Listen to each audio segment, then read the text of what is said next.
Hey, what's up guys, it's Nick and welcome back to Dishonored. Now in the last episode I actually finished the game, but there's still some DLC I have yet to complete. There's two DLC in Dishonored, the Knife of Dunwall and the Brigmore Witches. Let's get into the first of these DLCs, the Knife of Dunwall. In the Knife of Dunwall and Brigmore Witches I play as Dowd, the assassin that killed the Empress and that Corvo killed in the first game. I could have chosen to save him in that first game, but you know me and I didn't. This time around though, I'm gonna change it up a bit. In the last game I actually got the bad ending because of my moderately high kill count and I want to change that. So this time around, Dowd is going to be the Saint of Dunwall and do a low chaos run. This means that I have to turn away from my old ways unfortunately and kill very little to no people. At the beginning of the game, we see the Empress murdered by Dowd from his perspective. I guess this messed with Dowd quite a bit because he started hallucinating his entire environment and everything began to float around. You could just chalk it up to some psychedelic drugs he took beforehand, but since I played the first game, I recognize this to be the Outsider's Void. I met up with our boy with the horrendous hair and as usual, he spoke extremely slowly for no reason. He told me that there would be consequences for my actions and that my story would be ending sooner than later. For my final gift to me, he told me the name Delilah and vanished from existence. For the next 6 months, Dowd experienced the world turning to shit and trying to find this Delilah person. Eventually, his second in command, Billy Lurk, found a ship called the Delilah that hunted whales for Bundry Rothwild, a guy that made good money in the whale business. Currently, he runs a slaughterhouse and runs his workers like a prison gang. So when I go there, I'm gonna have to make sure I don't bend over unprotected. Let's go to this place. When I got to the slaughterhouse,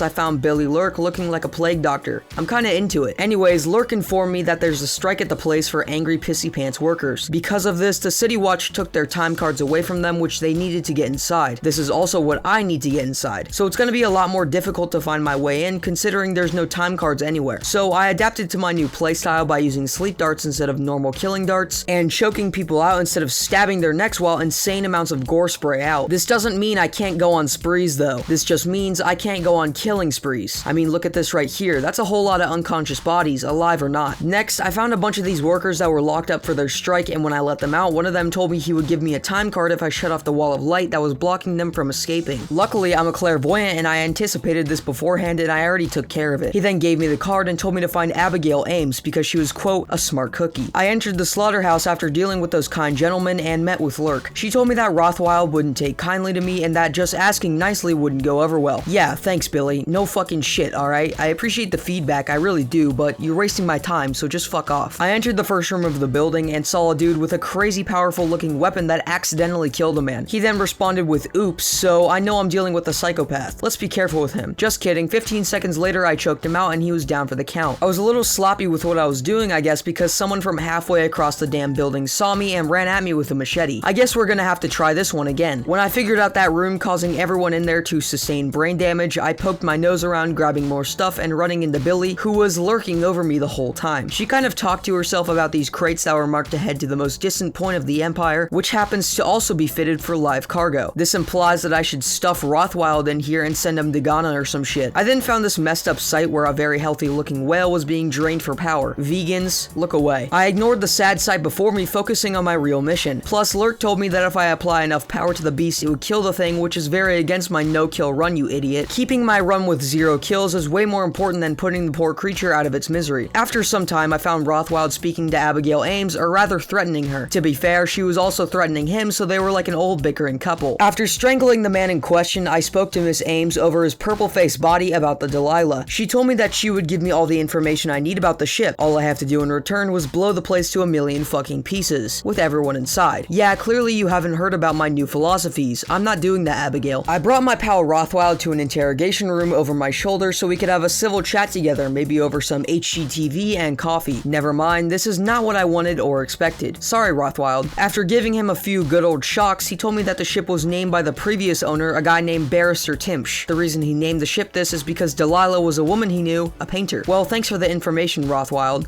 Oh right, usually the punchline to that joke would be me killing him, but I forgot about my purpose here. Off to the shipping crate we go then. I sealed him up in his new home, nodded in satisfaction, and escaped the hellhole. On my way back to Lurk, I had a few unsavory encounters with guards because she managed to get caught like a total idiot. Way to go, Lurk. Now I gotta save your dumbass and somehow keep my no-kill run going. I managed to do it because I'm simply built like that and proceeded back to the starting ledge. Lurk began scolding me for letting Rothwild go immediately after I saved her, the ungrateful bit. Next mission. When I entered entered my next mission, which was to find Barrister Timsh. I got a little background lore on this girl, Delilah. Timsh was basically a trust fund kid that always had nice clothes and a king-size bed. We know that he was in a family feud with his niece about the family fortune. Basically, some first world rich people shit. We need to get to the niece first because she knows things about our girl, Delilah. When I got to the location, which was as always some random island in the middle of nowhere, I piled up some sleepy bodies in the streets. Just a little impromptu group nap, nothing wrong with that. After dealing with the mindless soldiers, I found the niece, Talia, being harassed by a dapper looking fellow. I mean, he's a shitty person and all, but damn does he know how to dress. Also, I'm a big fucking doofus because I forgot to record after that. You didn't miss much though, because all I did was stealthily take out the dude and his goons on the rooftops by coming behind them and rescuing Talia. She told me where her uncle was and I needed to steal his will or something. It doesn't matter now because I dealt with complications later in the mission that prevented me from getting to that last part. I entered Timsh's estate through the basement via a key that Lurk gave me, so she made herself somewhat useful. I explored the house, looting everything that wasn't nailed down and absolutely shattering the net worth of Mr. Timsh. I even stole employees. I found this dumbwaiter in the basement and wanted to try it out and save myself the process of walking up some stairs. You see, my status is simply too high for such a thing. The directions specifically stated not to go on the mini elevator and I crumpled it up, making a fat three-pointer into the trash can. There's zero chance I'm not riding this thing. I had the dumbwaiter take me to the top floor and I began to explore. That's some hot bars right there. Anyways, while I was walking around, I noticed there was literally 0 people on the top floor, which is pretty awesome. Nonetheless, I still crouched around and just seeing that man hobble around made my knees ache. I then found this messy looking art room that I assumed was Delilah's. In that room was a highly detailed sculpture of a woman. I began to think Dowd was on LSD when he started to speak to the sculpture, but this is when she talked back. So I guess we're both fucking crazy. She told me the story of Delilah, which is like the 3rd time now, except in her perspective. So I guess this is Delilah. I don't really know. I swear I didn't take any drugs before this. After that strange experience, I looked more thoroughly through the room and saw that Timsh was approaching. That's not good. But he wasn't acting like the old party animal we all know and love. The dude was acting strange as hell. When he got to the door, he and his guards just straight up stopped. That's it. They just stopped. No movement, no life in his eyes, just staring in the room. Maybe he was thinking about Delilah, but it's anyone's guess. Since he was quite literally right there, I had to find some creative ways to escape. So being the esports 140 plus IQ gaming genius that I am, I teleported across the room and onto the balcony. Damn, that scared me. I thought I was gonna have to give up my no-kill run for a second. Oh, he's still not moving. Alright, I guess it's time for the first kill of the run because this dude just wants to be so damn stubborn. I gave him a good death and because of a power I had, he vanished off the face of the earth so nobody will ever know what happened to him. After it set in that I had failed my no-kill run, I sadly escaped the manor and back to the docks to meet with Talia. As promised, she gave me vital information about Delilah. She told me that old Timsh had the hots for Delilah and was completely obsessed with her. Then one day, they went to the Boyle estate and someone popped out the Ouija board. They said, fuck it, why not, and mess around. But all of a sudden, Delilah appeared, which was some weird shit because she wasn't dead. She looked like she was really far away at the Brigmore Manor and she was painting. When they looked closer, they saw that it was my name on the easel. Delilah painted my name. Why did I have to be dragged into all this? This Delilah sounds batshit crazy, and quite frankly, I don't want to get caught up in that. I went back to the flooded district, my home base, to kick back, take my shoes off, and relax. But I can't have anything good ever, and the place was overrun by overseers, and they were all looking for me. Oh, that's good. I haven't slept in like 3 days, but yeah, that's cool. They had captured our leader and all of our men, and it was solely up to me to save them all. If I do, and I gather enough soldiers together, we can push back the overseers back to their cave from whence they came. I got right to work on the issue, starting in the ruin of a building, making my way through the horde of overseers. I freed my first assassin brother, and he just left. No, dude, you're supposed to help me. Why the fuck does everyone do this? Just give me some fucking assistance, man.